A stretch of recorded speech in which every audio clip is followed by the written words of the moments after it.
नमस्कार, मैं मोहम्मद आसिफ और आप देख रहे हैं एसपी 9 न्यूज। एसपी 9 न्यूज में आज हम लोग ये जिक्र करने वाले हैं कि जब से कांग्रेस में कन्हैया कुमार और जिग्नेश शामिल हो गए हैं, उसके बाद तरह तरह के सवाल उठ रहे हैं।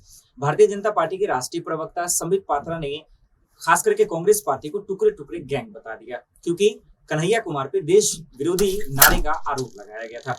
आज जब मीडिया ने उनसे सवाल पूछा कन्हैया कुमार से कि सर आप पे देशद्रोही का जो आरोप है, जो नारे लगाए गए थे, तो उन्होंने कन्हैया कुमार ने खुलकर जवाब दिया इन सवालों पे और कहा कि भारतीय जनता पार्टी की सरकार है देश में, अगर मैंने ऐसा कुछ किया है गलत तो वो हमें अरेस्ट क्यों नहीं करती, गिरफ्तारी क्यों नहीं करती।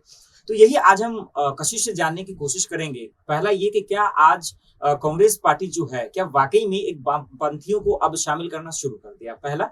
दूसरा ये कि जिस पर आरोप लग रहे हैं देश विरोधी के, उन लोगों को भी अपने पार्टी में शामिल करने की कोशिश कर रहे हैं, आखिर क्या वजह हो सकती है। कशिश, बहुत बहुत स्वागत है आपका। और सबसे पहला सवाल ये है कि जो भारतीय जनता पार्टी ने कहा है, जो कन्हैया कुमार ने कहा, उस पर तो बातचीत करेंगे, लेकिन इससे पहले ये कि जिस तरह से कन्हैया कुमार को बाखूबी आप जानते हैं उसके बारे में कि किस तरह से उनके ऊपर आरोप लगे हैं, लेकिन उसके बाद कांग्रेस पार्टी में शामिल होना किस तरह से देख रहे हैं। देखिए, कांग्रेस पार्टी जो है ना, उसको अपनी पार्टी में वो लोग चाहिए जो किसी न किसी गुट के लीडर हो, ताकि जो वोट बैंक है वो उनके पक्ष में आ सके। तो आप यही देख लीजिए, पहले मैं कन्हैया कुमार की बात कर लेती हूँ, जो उन्होंने एक नारा दिया था टुकड़े टुकड़े वाला, जो उनका जो इतना ज्यादा फेमस हुआ था जिसको लेकर।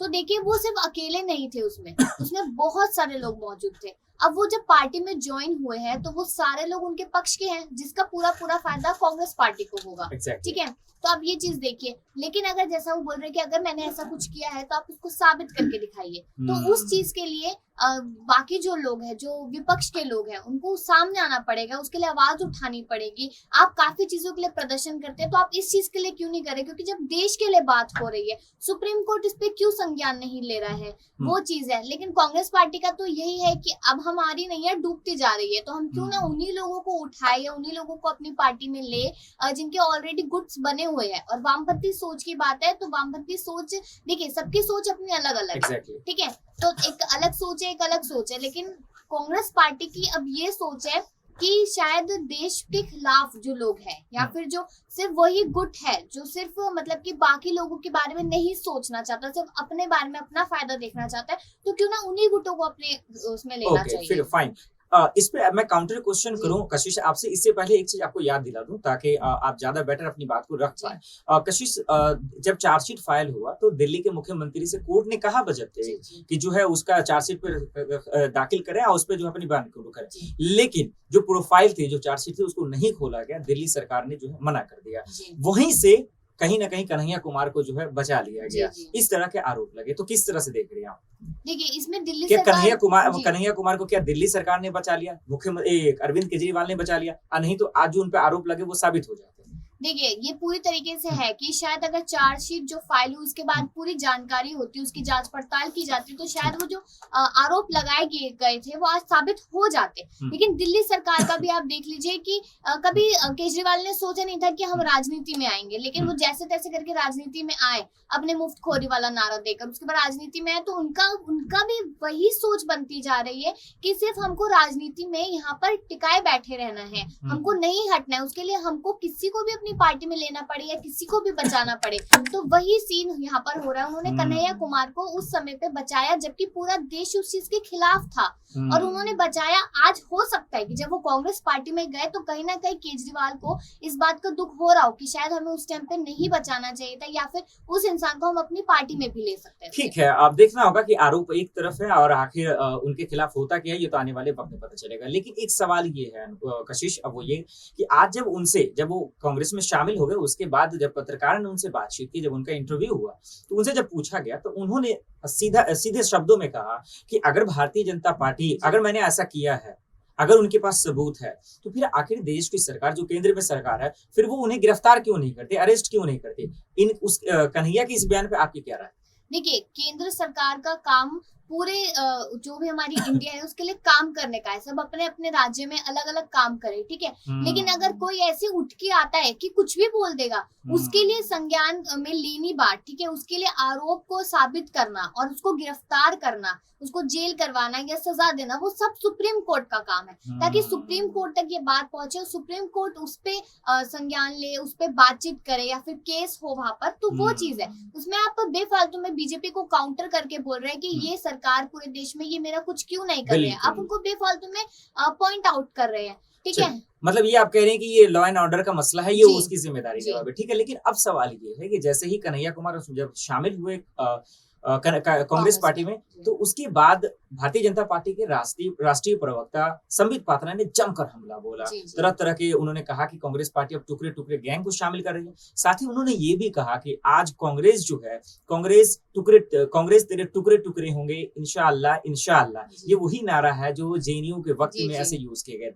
तो संबित पात्रा के इस हमले पे, इस बयान पे आपके क्या प्रतिक्रिया? देखिए, उन्होंने सिर्फ अपना एक वाक्य रखा है जो हमने सुना था काफी टाइम पहले, उन्होंने वही वाक्य रखा है कि आपने उस इंसान को अपनी पार्टी में ज्वाइन करवाया है या ऐड किया है जिसने हमारे देश के लिए ये सारी बातें कही थी, तो उन्होंने ये चीज बोली है। और देखिए, हमारा देश लोकतांत्रिक देश है, हम अपनी बात रख सकते हैं, लेकिन फ्रीडम भी वही तक है हमारे पास जब तक हम दूसरे की फ्रीडम को हर्ट नहीं करते। तो जहां तक मुझे लगता है कि जो संबित पात्रा ने ये जो वाक्य कहा है वो पूरी तरीके से सही कहा है, क्योंकि उन्होंने ये जानकारी के हिसाब से दूसरे लोगों तक पहुंचाई है कि जिस इंसान के खिलाफ हम लोग, पूरी जनता थी, आज कांग्रेस पार्टी जो वापस सत्ता में आना चाहती है, उसने उसी इंसान को अपनी पार्टी में रखा है। तो क्यों रखा है, तो उस चीज को लेकर उन्होंने एक इन्फॉर्मेशन भी दी है, क्वेश्चन भी किया है इसमें कि अगर आप अपनी पार्टी को वापस सत्ता में लाना चाहते हैं, लोगों के बीच में दिखाना चाहते हैं कि आप काम कर सकते हैं, तो क्यों ऐसे लोगों को आप अपनी पार्टी में डाल रहे हैं। यही वजह है कि संबित पात्रा ने हमला बोला, ठीक है। अब सवाल अगर कन्हैया की तरफ से अगर मैं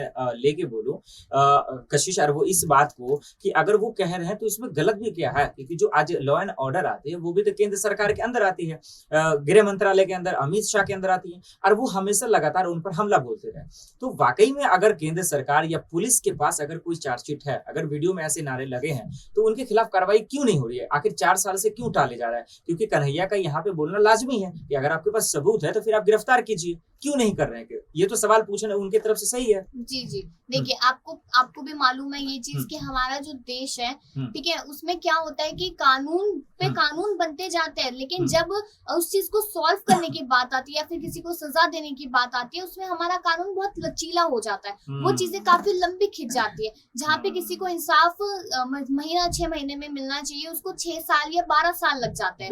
तो वही है, इसमें कोई बात नहीं है कि इसमें बीजेपी है या कांग्रेस है, तो बीजेपी भी अपना काम लगातार कर ही रही है। आप देखिए, कन्हैया कुमार के बाद भी काफी लोग ऐसे निकल के सामने आए हैं जिन्होंने देश के खिलाफ काफी चीजें कही है, तो बीजेपी भी उस बात को काउंटर करके बोल रही है कि समय के साथ साथ सारी चीजें ठीक होगी।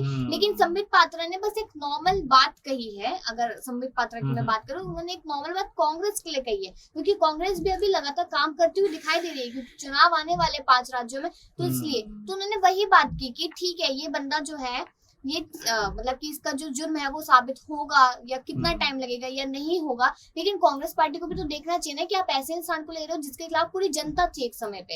यानी कि आपके कहने का मतलब और उसे यही समझा जाए कि कानून अपना काम कर रही है, आने वाले वक्त में अगर जैसे जैसे सबूत जुटेंगे फिर उसी तरह से कार्रवाई भी होगी। बिल्कुल कशिश, मैं आपके साथ हूँ। अब देखना ये होगा कि वाकई में जो आरोप और जो मंशा कन्हैया कुमार को लेकर है, भले वो कांग्रेस पार्टी का दामन थाम चुके हैं, लेकिन इस बीच में भारतीय जनता पार्टी हमला बोल रही है। वजह यही है कि जिस तरह से वो केंद्र सरकार पे हमला बोलते रहे हैं और उनपे जो आरोप लगे हैं उसकी वजह से वो हमेशा घेरे में रहते हैं, और यही वजह है कि आज कन्हैया ने साफ शब्दों में कहा कि अगर उन्होंने कोई जुल्म किया है, अगर उसके पास केंद्र सरकार या फिर पुलिस के पास अगर कोई सबूत है तो उनके खिलाफ कार्रवाई की जाए। देखना यही होगा कि क्या वाकई में उनके खिलाफ फिर से चार्जशीट फाइल होती है या फिर से क्या वो गिरफ्तार होते हैं नहीं, ये तो आने वाले वक्त में पता चलेगा। बहुत बहुत कशिश, शुक्रिया हमें इन तमाम सवालों का जवाब देने के लिए और हमें हमारे साथ वक्त बिताने के लिए। फिलहाल के लिए इतना ही, बाकी खबरों के लिए देखते रहें SPN9 न्यूज़। नमस्कार।